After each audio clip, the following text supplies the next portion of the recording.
Hello, lovelies. Welcome back to my kitchen. Today, we're diving into something super simple, insanely healthy, and surprisingly budget friendly homemade kefir meal.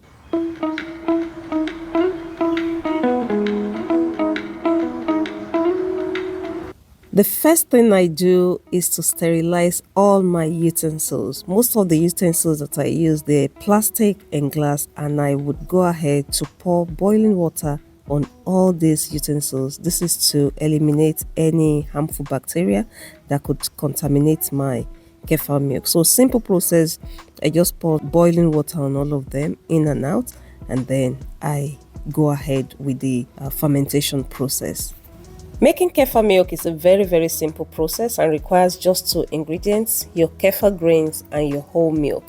These kefir grains, I got it off the internet. You can always get off Amazon or you can get from a friend that has some. And all you have to do is to look after the grains and make sure that they've been fed with milk. So each time you ferment some milk in it, the grains will continue to grow. I got about 5 grams off the internet and look at what my grains look like now after about a month. I have cared for it really well and they're growing and I'm even ready to share with friends now. So all you have to do is to place your grain in your jar or my already clean and sterilized jar, and you're going to pour some milk over it. My measurements will be in the description box, and I'm bringing out some of the grains for you to see again. So this is what the grains actually look like. So just mix everything together and we're going to be putting a lid on this. If you have maybe a kitchen cloth, you can also put that on, but please do not tightly screw your jar, because if you do that, the pressure is going to break your glass jar, and I don't want for any mess to happen. Anyway, this is a purpose made glass for kefir milk, so it has the vent at the top, but you do not need this jar to make your own kefir milk. You can make use of any glass jar whatsoever. Just make sure that it is nice, clean and sterile. Okay, I tightly screwed my own jar because there are two parts to this jar because it is purposely made, so the vent at the top will still allow for the pressure to come out. So if you're wondering, oh, you're tightly screwing yours and you say we shouldn't, that is the reason. So this is what my kefir milk looks like after 24 hours. After 24 hours, you can see there is some liquid, or the milk is beginning to separate at the bottom. That liquid, that clear liquid, is called the whey, and at this point my milk has totally curdled. It is thick and is looking nice. At this point, if you don't really want your kefir to be very tangy, you can strain it and drink it already. But because my family loves for this thing to be really tangy, I don't know how they drink it, I have to wait another 24 hours. In case you're wondering, isn't this the same as yogurt? Yes, it's in the same family, but kefir milk has a lot more bacteria, gut-friendly bacteria, than your yogurt. This is not your regular yogurt. This is good for your gut health, and when your gut is healthy, a lot of things will be healthy in your body. I remember when I was fighting H. pylori, kefir milk was my go-to meal. It really helped me.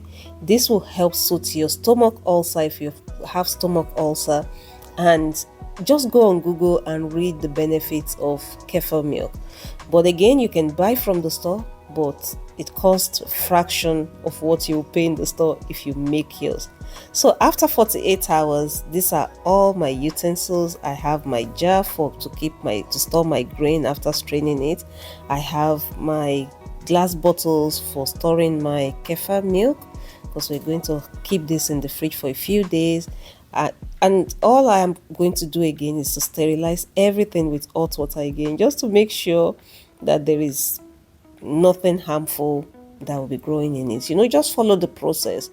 Don't be scared. Just make sure you're hygienic with whatever you're doing. That, for me, when I'm fermenting anything, is very important. I've been making kefir milk off and on for the past 10 years, and just following this simple process, nobody has been sick of drinking my kefir. So what I'm trying to say is, don't be afraid and be thinking, oh, I'm not going to do it properly. No, just simple process like this. wash all your jars, all your utensils that you're going to use. You don't have to separate the utensils. I use just my general kitchen utensils. I just make sure that I give them this extra step before I bring them in contact with my kefir grains or kefir milk. So it's time to strain. This is after 48 hours. The whey is a lot more at the bottom. It is still very thick, but at this point it is very tangy. The longer you leave it, the tangier it will get. So you're just going to pour it through the strain.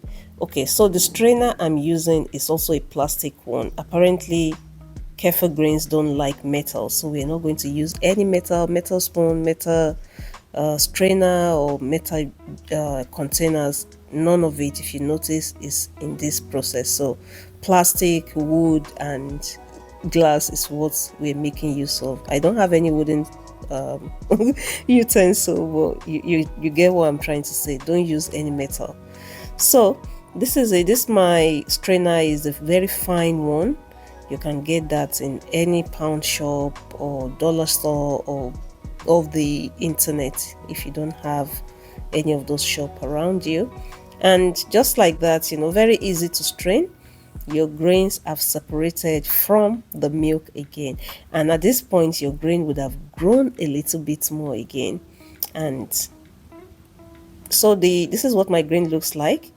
You don't have to rinse it. If you want to rinse it, use filtered water or bottled water to do that, but you do not have to. So this is our milk that we're going to be enjoying, our kefir milk. And let me tell you, the benefits of kefir milk cannot be overemphasized. This thing here saved me when I had H. pylori. H. pylori is a nasty bacteria that causes stomach ulcer. So when I was treating that, this kefir milk was there to help me. This is good for your digestive system. This is good for your immune system. This is good for your mental health. Just go on Google and research the benefits of kefir milk.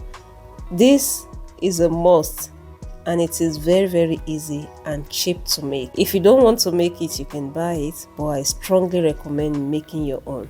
If you've watched my video up to this point, you are amazing. Thank you so much for sticking around.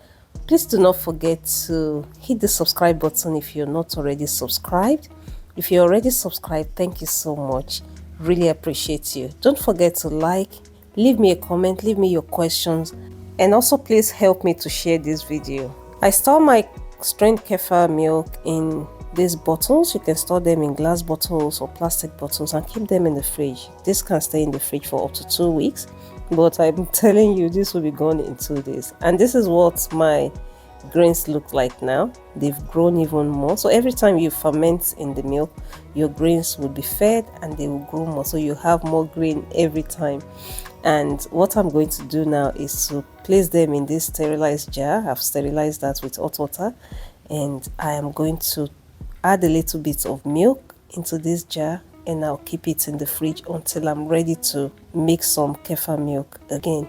I like to mention that if you find your kefir too tangy, I don't like very, very tangy things like my family does. What I do is to place my kefir in a blender and I blend in some banana into it, or you can add a little bit of manuka honey or any good quality honey. This is for our gut, so we're trying to make it as healthy as possible. And there you have it. Delicious kefir milk is served and ready to be enjoyed. With that, we have come to the end of today's video. I hope you've enjoyed watching it, and I hope you'll be joining me on this healthy journey. See you in the next one.